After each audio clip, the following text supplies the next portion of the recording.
This is Pastor David Donovan. I wanted to do an update on a video that I put up 10/22/16 that I'd had a dream about a year before um, about a cross bowing. Um, this is part 2 of the cross bowing videos, and I want to show you. First, I want to go to the red cross that you're looking at, and I want you to see what I saw it do in a dream.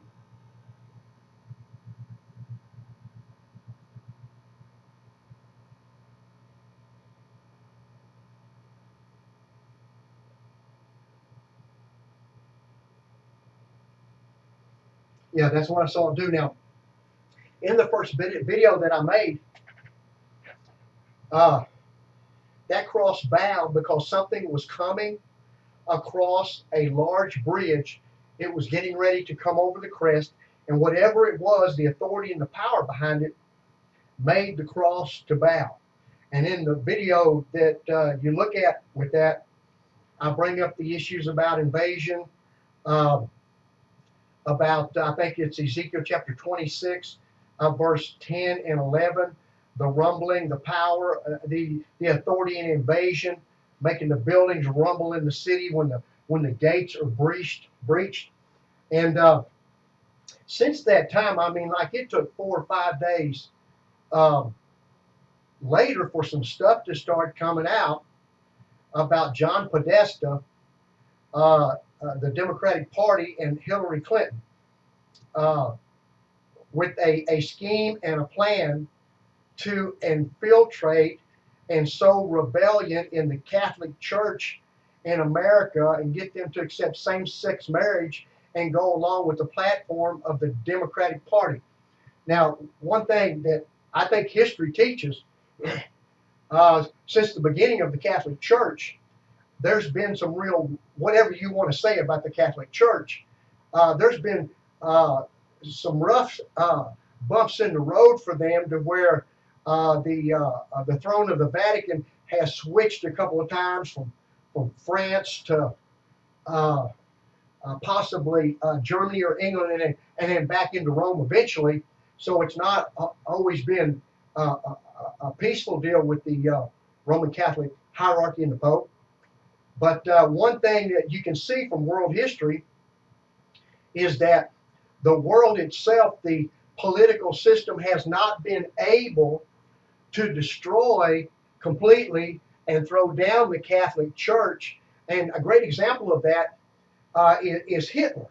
The popes through time have made deals with governments that were doing world conquest to not have that be thrown down themselves, and worked with those governments, gave concessions so the Catholic Church was still standing. But in the situation with Hitler, a lot of propaganda went out that the Catholic Church was actually responsible for deaths of Jews in World War II behind Hitler. And it was actually just the opposite. The Catholic Church cut deals with Hitler and the Nazis. It slowed them down and kept them from destroying and pulling down the Catholic Church, the Vatican, like stone for stone, the way the 2 Jewish temples were pulled down. And eventually, not taking the Catholic Church down, many have pointed toward that was the reason that Hitler fell in the first place. I believe because, the church is in our hearts, it's not in a building. I believe because Jesus is going to come back and sit on the throne. He is the King of Kings and the Lord of Lords. He's the rightful ruler. That all quote denominations and buildings have to fall. That when the Antichrist comes, this last world government, it's not going to allow the Catholic Church to do that. Quote, it is going to bow, if not completely broken down. It's not going to be able to stop the Antichrist from getting what he wants ruling the world. Only Christ is eventually going to come and stop him. But I want to show you some of these articles and read them to you and just tie this together. Again, this dream I had a year ago about an invasion and the cross bowing before a principality and power authority that was coming across the bridge. Let's go to where we want to go now. Let's go right over here to the right where it says Friar Morris, Hillary aides want to line up Catholic Church with Democratic platform. Now, I don't have the thing to push that to hear them talk, but what I want to do, I want to read that to you. Let's roll that up there. Okay, here we go. Recent WikiLeaks emails show that a progressive think tank, that means Democratic, sodomite, homosexual, radical feminist executive was in contact with Hillary Clinton's campaign, John Podesta, about planting the seeds of a Catholic Spring, talking about like the Arab Spring, destroying Libya, destroying Egypt, doing in Syria what's being done.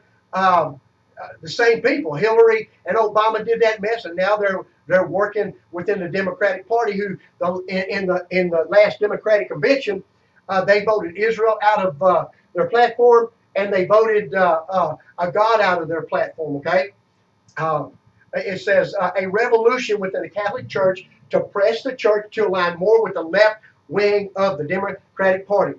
There needs to be a Catholic Spring, Sandy Newman of Voices for Progress, Wicked Progress, wrote to Podesta, in which Catholics themselves demand the end of Middle Ages dictatorship and the beginning of a little democracy and respect for gender equality so men can have sex with each other.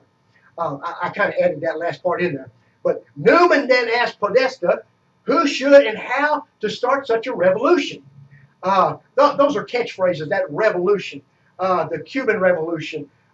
When you're talking about the Pope that has gotten into the Catholic Church now and the powers that they're trying to work toward, both these are supposed to be Catholic institutions, this Voices for Progress, they're not really Catholics, but they're what you call liberation theology. They're working to throw down the authority of the Catholic Church over the people, and that the church submits to the political system of dictators or rulers. Okay, now it says, how did we start such a revolution?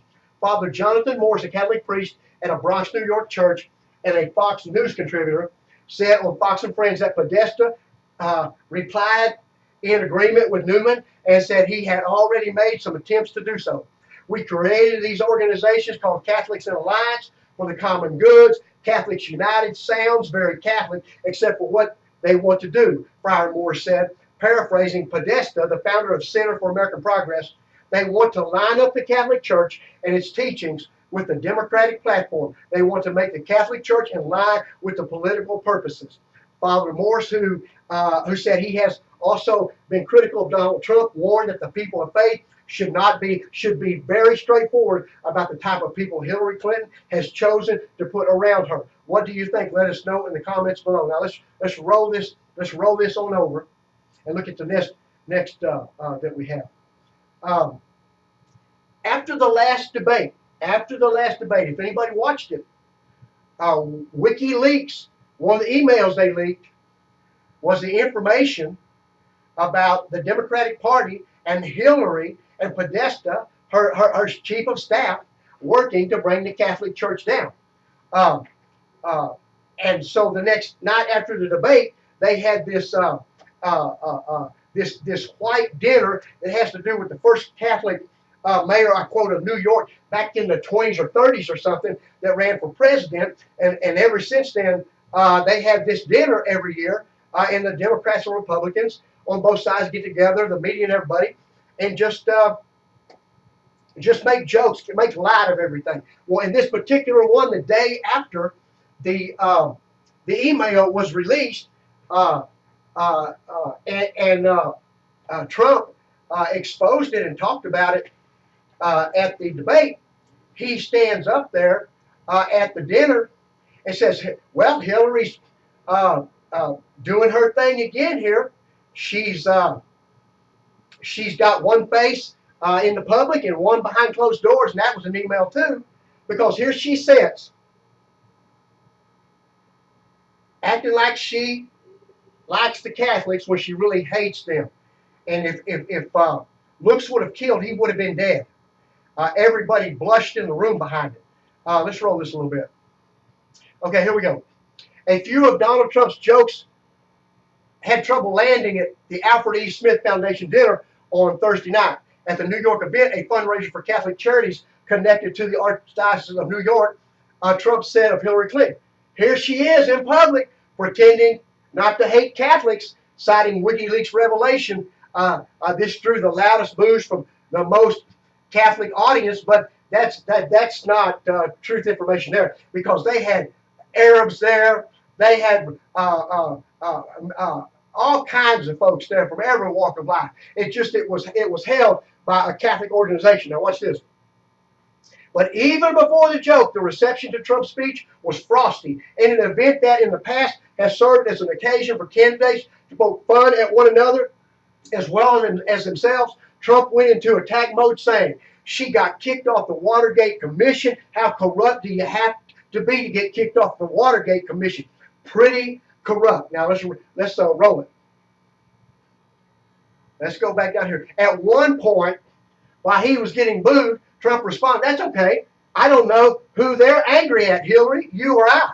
Trump did make a few jokes at his own expense, bringing up allegations that his wife plagiarized her speech at the Republican National Convention. Michelle Obama gives a speech and everybody loves it, and then Melania gives the exact same speech and people get on her case, he said. Let's roll this. Let's go to our other one. What I want to do right now is I want to go back to the dream in the center that I did the first video on. And I want to read it to remind you again. On 11/9/15, about a year ago, after prayer this morning early, I dreamed that I saw a bridge that was 2 lane wide with cobblestones or some pattern. It was coming back down. You see, I have an arch there drawn on there. This bridge was big and long, and it would go up so high you could see a crest on the top of it and couldn't see down the other side, like over a river. The bridge looked heavy duty, and I knew something was fixing to crest at the top and come off the end of the bridge. There was some kind of object a little off the bridge in the road that if it was not moved, it was going to be hit. I was, let me get over to something. I was with other men, had a backhoe.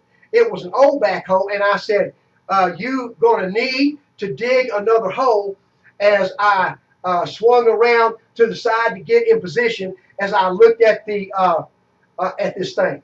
From this side, it was as a steel cross, and you see where I draw the cross there in concrete, like the I-beam across that was at the Twin Towers. Then whatever was coming over the bridge, its authority and its power made the cross to bend all the way down to the ground. I woke thinking Christian persecution, ISIS, Boston, or some East Coast city, Islam. Now, I did not put the backhoe back up here, but I've learned in these dreams, only the Lord can interpret, and only the Word of God, that's the only thing I can go by. I write it down how I get it and wait on the Lord. And as far as I was on a particular backhoe, an old backhoe, and the name of the backhoe was a hop to. I don't know what that means, like hop to it, get to it, whatever needs to be done. But normally there'll be something specific about why I was on that backhoe. Now, as I look at this, when I was speaking right there at, let me see here. Yes. In the other video, let me see if I put the Vatican up here on this one. If I've got a picture of the Vatican anywhere. I did not put the Vatican up here, but what I had on the other video, that you come off the bridge, and off the bridge was this cross down the road a little bit. And just as you see this circle here, I had to swing around the left in a circle like that to the right, and right where you see the dream in the middle would have been about where this cross on this stone was standing. And I could see it from the right side looking in at it, and I watched this cross bow, and I could feel the authority coming over the bridge making that thing bow. Now, and in the first video, I put the colonnade, the area where the obelisk and the cross is there in the Vatican in Rome, just because in the dream I didn't see that, but I made that circular round just exactly the way you would go around inside that colonnade there at the Vatican. And I'm looking at it from the right side in. Now, like I said, as I said in my first video, I thought this is the Catholic Church. This has something to do with the Vatican. And then right away, here we go. They're going after the Vatican, and we do have a liberation theology pope, which means he's an anti-pope. He's a dark pope. With him, salvation is about good deeds and works, wicked works. You don't offend anybody. Let everybody live the way they want to. Don't say nothing to them. It's not by grace. It's not faith in Jesus Christ. This new pope and the stuff that's going on with these people, you can get to heaven all these different ways. Bishop Sheen, John Paul II, and several popes, and back through Catholic history, have believed that the last pope in the Catholic Church would destroy it and bring it down. And I can tell you right now, everything I've read, seen, and heard about, quote, Pope Francis, his agenda lines up exactly with Obama's agenda. Communist theology, liberation theology. It's just a communist world, a communist dictatorship. And so I want to put these other things up. There's more coming. Going to be coming about the Catholic Church. Now, I was preaching this Sunday. It was real interesting to me. I was thinking, you know, the Protestant Reformation, when Luther nailed the theses on the door of the Catholic Church, because we are saved by grace through faith. The Protestant church that started out of this Reformation has now become more wicked than that which it was fighting against the Catholic Church from this standpoint.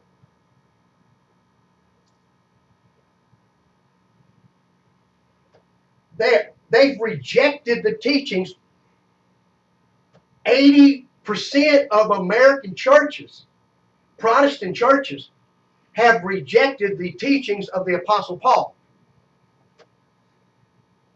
And one of the major teachings they've rejected is a woman's place in the church. Now, 1 Corinthians chapter 14, verse 37 talks about, Paul is speaking, if you think you are spiritual or a prophet, acknowledge the things that I have written and said are the commandments of the Lord. And then he says, if you want to be ignorant, but when that's really broken down in the Greek, it means if you do not acknowledge that, God does not acknowledge you. The one stand in the line the Catholic Church has taken is that men are supposed to be the pastors. And right now, with all these liberal, screwed up Protestant churches ordaining all these women, the Protestant church itself is fighting against the Catholic Church, trying to take it down because they won't allow women preachers, the same way all these women popping up right now and saying Trump did something to me 35 years ago, and so he shouldn't be president. There's just such a wicked spirit in all of this. Now, and so another point that I want to make with that is that, yeah, it is bad about the Virgin Mary the way it is. The lady holding the baby, the statue. But that's enough for the women in the Catholic Church. In the Protestant Church, they want the pastorship, they want the deaconship. It's off the wall insane. Another thing we're dealing with in America. It's all tied to all of this. It's all these churches, like in the white church in America, the Protestant church, 80%, 75 to 80% of those churches have rejected Israel and the Jews and are against them. If you go to the black Protestant church in America, it's well over 90. And the big battle that we're having, a point that needs to be brought out here is that America was built, the gospel really is Judeo-Christian. And the problems and the battles we're having in the Protestant denominations and the hatred for the Southern Baptists and that type of thing, the churches that hold on to the Judeo part of the Christian, the Bible, back in the new with the old with the new, that together, instead of some newfangled thing out of the Middle East, some Palestinian whatever Christianity that just rejects the Jews and rejects the Old Testament. With that battle is going on to just tear, to go after the body of Christ, those who really believe, the same way that this quote Hebrews tells us in chapter 6 that we have repented of dead works and of faith toward God. That we have recognized that we're not saved by works, but we're saved by our faith in God. And that's what Paul's talking about when he goes back over to 1 Corinthians chapter 3 and says that, beginning with verse 10, I believe, that I'm a wise master builder. And this is what I built. I laid a foundation that it is not of dead works, but it's faith toward God, and that foundation no other can be laid. So we got this all these things, all these wicked people in these churches that's walked away from the Judeo-Christian, coming under the umbrella of liberation theology, the Pope Obama and all of this old stuff, against those who are, quote, Judeo-Christian, that believe both ends of the Bible, old and new, know they go together like a glove, and that they are foundational. They are important, and they have to go together. So, and another thing you have with that, people who do not do that, what they're doing this form of Gnosticism, where they're spiritualizing the Bible, where they make the Bible line up, quote, with what they think. That we as Christians, we line up what we think with what is written, what the Bible says. So just stay tuned as more things come up about this whole thing. And I think eventually, just the fact that thing bowed, I said in the last video that for the first time, the Pope had Islamic prayers at the Vatican for the first time in history. And this spirit of Islam is going around the world wanting to make everything bow. You bow or you die. Just like we've looked here in America, Obama's opened the door for the enemy to come in. I mean, he can only do that because of our wickedness. I understand that. We've got what we've asked for. But this is the same thing going on right now with the Catholic Church. That those who want to destroy it are being, the doors being opened wide to them, and they're walking right in. So anyway, pay attention to, Lord willing, I'll put some more stuff up as it occurs. Jesus is Lord.